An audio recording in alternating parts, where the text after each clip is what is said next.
नमस्कार। राजकीय स्नातकोत्तर महाविद्यालय के राजनीति विज्ञान विभाग से मैं डॉक्टर राकेश वर्मा, सहायक आचार्य राजनीति विज्ञान विभाग, आप सभी का इस ऑनलाइन क्लासेस में स्वागत करते हैं। प्यारे बच्चों, बीए प्रथम वर्ष बीए फर्स्ट ईयर का द्वितीय प्रश्न पत्र सेकंड पेपर है प्रतिनिधि भारतीय राजनीतिक विचारक। यह पुस्तक उन भारतीय राजनीतिक विचारकों के विचारों पर आधारित पुस्तक है जिन्होंने तत्कालीन परिस्थितियों में उस व्यवस्था के ऊपर अपने विचार लिखे। इस पुस्तक को हमने 5 यूनिटों में विभाजित कर रखा है। प्रथम यूनिट में उन प्राचीन भारतीय राजनीतिक विचारकों को लिया है जिनमें मनु, कौटिल्य और शुक्र। आज हम शुक्र के बारे में पढ़ रहे हैं। इसके बारे में हमने पिछली कक्षा में भी इसका अध्ययन किया था। शुक्र हैं जो प्राचीन भारतीय विचारक हैं। इन्होंने अपने सिद्धांतों में दंड का सिद्धांत जो दिया है कि दंड न्याय है, उसकी क्या व्यवस्था होनी चाहिए। शुक्र ने दंड व्यवस्था के विभिन्न पक्षों पर पर्याप्त ध्यान दिया है। शुक्र के अनुसार दंड ऐसा साधन है जिससे असत आचरण की निवृत्ति होती है। दंड प्रजाजन को धर्म में जोड़े रखता है तथा उन्हें विभिन्न प्रकार के अनुचित, अवैध, अनैतिक और समाज विरोधी कार्यों से विमुख करता है। दंड राज्य व्यवस्था का अत्यधिक महत्वपूर्ण साधन है। इसलिए शुक्र ने शासक को सलाह और परामर्श दिया है कि वह दंड की शक्ति का प्रयोग करे। वह किसी प्रकार से इसमें असावधानी, शिथिलता या अनावश्यक कठोरता ना बरते। पहला उन्होंने दंड के प्रसंग में पहली बात उन्होंने लिखी है कि दंड न्याय निष्पक्षता से पालन किया जाए। न्याय की निष्पक्षता का पालन किया जाए। दंड जो है उसमें निष्पक्षता होनी चाहिए। दंड देने के प्रसंग में प्रत्येक परिस्थिति में निष्पक्षता का पालन किया जाना चाहिए। किसी व्यक्ति को समाज में चाहे गुरुजन की स्थिति प्राप्त हो या सरकारी अधिकारी, अपराध करने पर उसे अवश्य ही और पर्याप्त दंड दिया जाना चाहिए। यह शुक्र ये कहता है कि दंड देने में पक्षपात नहीं करना चाहिए, चाहे वो कितना भी ताकतवर हो, कितने भी उच्च पदों पर हो। आज हम वर्तमान परिप्रेक्ष्य में देखें, हमारा जो भारतीय संविधान है उसमें सभी के लिए समान दंड की व्यवस्था की गई है। इसी प्रकार उस समय शुक्र ने बात कही है कि दंड देते वक्त जात पात, वर्ण, लिंग किसी के भी आधार पर भेदभाव नहीं हो और निष्पक्षता से न्याय किया जाना चाहिए। अगला है दंड की प्रकृति निर्धारित हो। दंड की मात्रा और उसकी प्रकृति का निर्धारण अपराध की प्रकृति और अपराध की गुरुता पर निर्भर करता है कि दंड किस प्रकार का दिया जाना चाहिए। यह निश्चित करने के लिए ये देखना चाहिए कि दंड किस प्रकार का है और उसे दंडित किस तरह किया जा सकता है। इसका अर्थ यह है कि अपराध के अनुसार दंड का निर्धारण किया जाना चाहिए।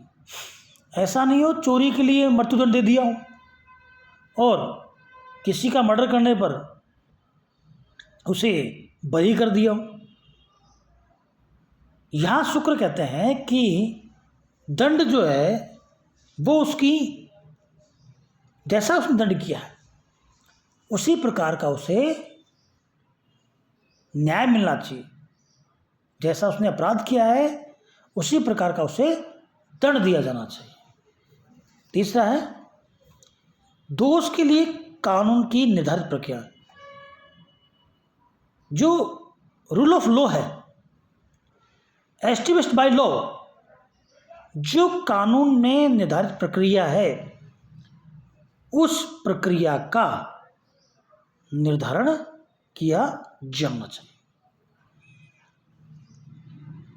कि किस चीज के लिए, किस अपराध के लिए कौन सा दंड निर्धारित है, उसकी क्या प्रक्रिया होगी। दोष सिद्धि के लिए कानून का निर्धारण प्रक्रिया को अपनाया जाना चाहिए। जो कानून की प्रक्रिया है वो अपनाई जानी चाहिए। संविधान में ये लिखा हुआ होना चाहिए कि इस अपराध के लिए ये सजा। हमारे भारतीय संविधान में आईपीसी की धाराओं में जैसे आपने सुना होगा दफा 302 के तहत, तो ये दफा 302 क्या है? ये धारा है। किस चीज की धारा है? जो उस समय जो कानून है उसकी धारा है। इसके तहत ताजरात हिंद आपको मौत की सजा दी जाती है। सुना होगा आपने टीवी में 264 के बयान। तो ये चीज़ क्या है? ये चीज़ निर्धारित है। उस निर्धारित प्रक्रिया के आधार पर ही हमें दंड की प्रक्रिया अपनानी चाहिए। न्यायिक अधिकारी द्वारा दंडित किए जाने के प्रसंग में अपनी इच्छा, मनोवर्ती और दुर्भावना से कार्य नहीं किया जाना चाहिए। यहाँ आगे शुक्र ने अपराधों का वर्गीकरण किया है। अपराधों का वर्गीकरण किया है कि अपराध किस प्रकार। शुक्र नीति में अपराधों के 4 प्रमुख भेद बताए हैं। पहला है कायिक, दूसरा है वाचिक, तीसरा मानसिक और चौथा है सांसर्गिक। ये 4 जो है प्रकार बताए हैं अपराधों के। कायिक मतलब शरीर आघात से संबंधित अपराध। कायिक का अर्थ ये होता है जो काया मतलब शरीर मतलब बॉडी। इस पर किसी ने जैसे मान लो हम पर पत्थर से मारा, किसी ने हमें कुल्हाड़ी से हमें मारने की कोशिश की, या हमें शारीरिक यातनाएं दी जिसका हमारे शरीर से संबंधित है, वो कायिक होता है। शारीरिक आघात से संबंधित अपराध कायिक अपराध कहे जाते हैं। दूसरा है वाचिक का मतलब होता है वाणी से किया गया अपराध, अपशब्द या बोलना। जो वाचिक का हम यूं अर्थ लगाएं कि किसी को गाली देना, किसी को बुरा भला कहना, किसी के बारे में ऐसा उड़ाना जिससे उसे मानसिक और सामाजिक क्षति पहुंचे, ये वाचिक अपराधों में आते हैं। जो वाचिक में किसी को जाति सूचक शब्दों से अपमानित करना, जैसे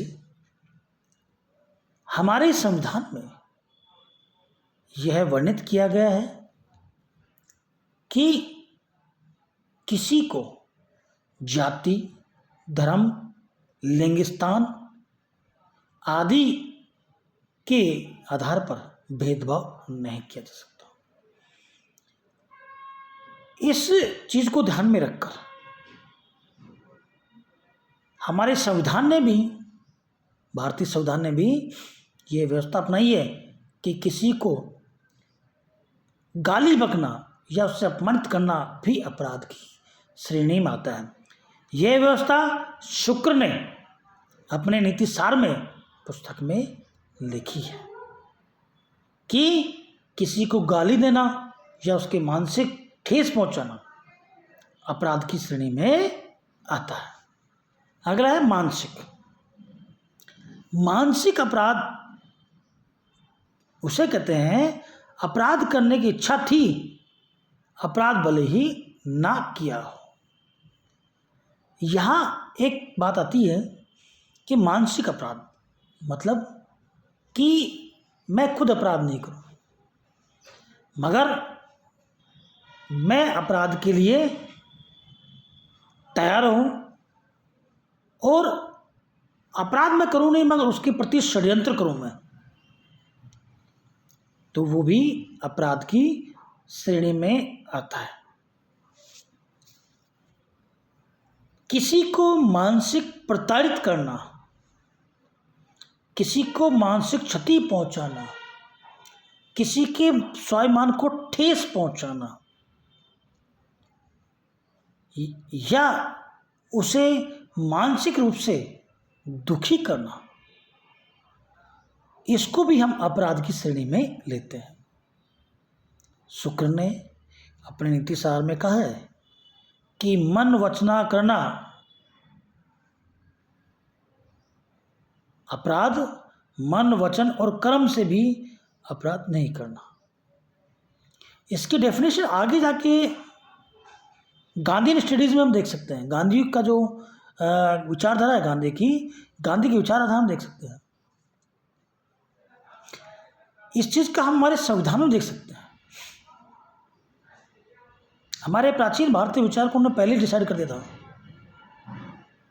परंतु उसको सही तरह रूपांतरित हमने अब जाके किया।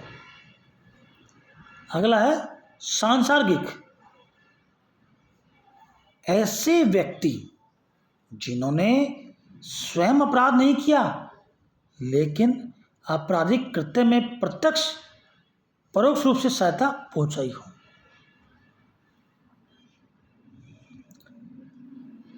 इसमें एक बात ध्यान देने योग्य है कि किसी का मर्डर कराना है और हम खुद नहीं कर सकते, किसी दूसरे से मर्डर करा दिया, इसका अर्थ ये नहीं है कि जो मर्डर कर रहा है वो ही अपराधी है, उससे ज़्यादा अपराधी हम हैं। किसी को अपराध करने के लिए उकसाना भी अपराध है। किसी को अपराध करने के लिए उकसाना भी अपराध कहा जाता है। जैसे किसी को किसी व्यक्ति के प्रति भड़का दिया जाए और भड़काने के बाद उसे अपराध करने के लिए बाध्य किया जाए और उस आधार पर उसने उसको अपराध किया। किसी को मजबूर किया जाए, उसकी परिस्थिति का फायदा उठाने के लिए लोग दूसरे को मजबूर करते हैं अपराध करने के लिए। ऐसी स्थिति में अपराधकर्ता से ज्यादा अपराधी कौन होता है? जो अपराध करने वाला होता है। और ये जो लोग होते हैं ये स्वयं अपराध नहीं करते, दूसरों से अपराध कराते हैं। इन चारों श्रेणियों के अपराधों की दो उपश्रेणियां और बताई उन्होंने। शुक्र ने इन चारों श्रेणियों के बाद दो उपश्रेणियां बताई। पहला है कारित, स्वयं किया गया अथवा करवाया गया अपराध। कारित अपराध ये होता है या तो स्वयं ने किया हो या किसी से अपराध करवाया गया हो। ये भी जिसमें स्वयं चोरी की, मान लो, या तो स्वयं ने चोरी की या किसी दूसरे से चोरी कराई, ये भी अपराध की श्रेणी में आता है। दूसरा है अनुमोदित अपराध। अपराध कार्य में स्वयं भाग न लेते हुए किसी रूप में अपराध करने की अनुमति दी हो। इस श्रेणी में वो अपराध लिए गए हैं जिसमें व्यक्ति स्वयं अपराध नहीं करता है, परंतु उसके लिए अनुमति दी हो या उसके लिए उसने संयोग किया हो, और प्रत्यक्ष या परोक्ष रूप से अपराध के लिए अनुमोदित किया हो कि आपको यह अपराध करना है। इस प्रकार जो है अपराध के बारे में शुक्र ने बताया। अपराधों की आवृत्ति के आधार पर 4 श्रेणियां। पहली बार अपराध करने वाला व्यक्ति, बार बार अपराध करने वाला व्यक्ति, निरंतर अपराध करने वाला व्यक्ति तथा स्वभाव से ही अपराधी और मानसिक रूप से दंड की मात्रा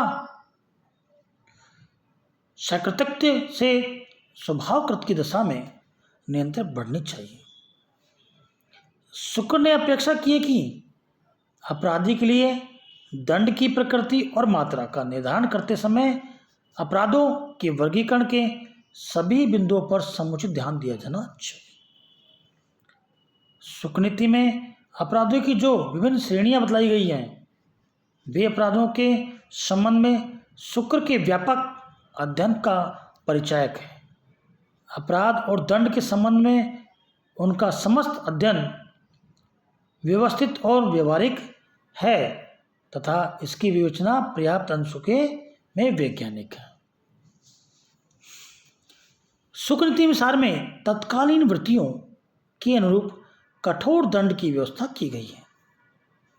गंभीर अपराधों के लिए शुक्र नीति में देश निष्कासन के दंड का सुझाव दिया गया है।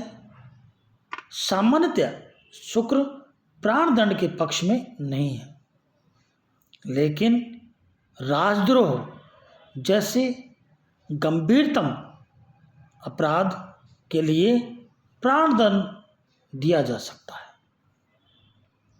राजद्रोह जैसे गंभीर अपराधों के लिए सामान्य न्यायिक प्रक्रिया को अपनाना देश हित के लिए घातक हो सकता है। अतः राजद्रोह जैसे गंभीर अपराध के लिए जो प्राण दंड देना उचित है। जो शुक्र ने अपने नीति सार में इस चीज़ का महत्व ध्यान दिया है कि राजा को राजकार्य इस प्रकार करना चाहिए कि अपराधियों में भय और सामान्य जन में विश्वास। जैसा कि आज थानों पे लिखा होता है कि सामान्य जन में विश्वास और अपराधियों में भय, ऐसी व्यवस्था हो जिससे अपराधियों में भय बना रहे और जनता सुखी रहे। ये स्वाभाविक बात है कि अपराध जो है वो समाज में पनपता है और उन अपराधों को कैसे समाप्त किया जा सकता है, कम किया जा सकता है और किस प्रकार के कौन से अपराध हैं उसको किस प्रकार उनको दंडित किया जाए। यहां शुक्र ने अपराधों का जो वर्गीकरण किया उसमें 4 प्रकार के अपराध बताए। कौन से? कायिक अपराध, वाचिक अपराध, मानसिक अपराध और सांसारिक अपराध। 2 अपराध बताए हैं, कारित और अनुमोदित। शुक्र ने अपने नीति सार में सबसे ज़्यादा ध्यान दिया है वो है दंड पर। दंड में सबसे महत्वपूर्ण उन्होंने बताया कि प्राण दंड ना दिया जाए, परंतु यदि कोई राष्ट्रद्रोही करता है, राष्ट्र को क्षति पहुंचाता है या देश की जो गुप्त सूचना है उनको दूसरे राष्ट्रों तक पहुंचाता है, वो राष्ट्रद्रोह में आता है। और राष्ट्रद्रोह के लिए व्यक्ति को प्राणदंड दिया जा सकता है और दिया जाना भी चाहिए। इस क्लास में इतना ही। सभी का इस ऑनलाइन क्लासेस में धन्यवाद। इस महामारी में सुरक्षित रहें, सतर्क रहें। कोरोना महामारी है, इसमें आप मुंह पे मास्क लगाएं और हाथों का सैनिटाइज करते रहें। आवश्यक होने पर ही घर से बाहर जाएं। और अध्ययन के लिए हम आपसे ऑनलाइन क्लासों के माध्यम से आपसे रूबरू होते हैं। कोई आपको चीज़ आए या कैसा लगा इसके बारे में आप YouTube के कमेंट बॉक्स में आप लिखिए, लाइक कीजिए। धन्यवाद। Thanks of all. धन्यवाद।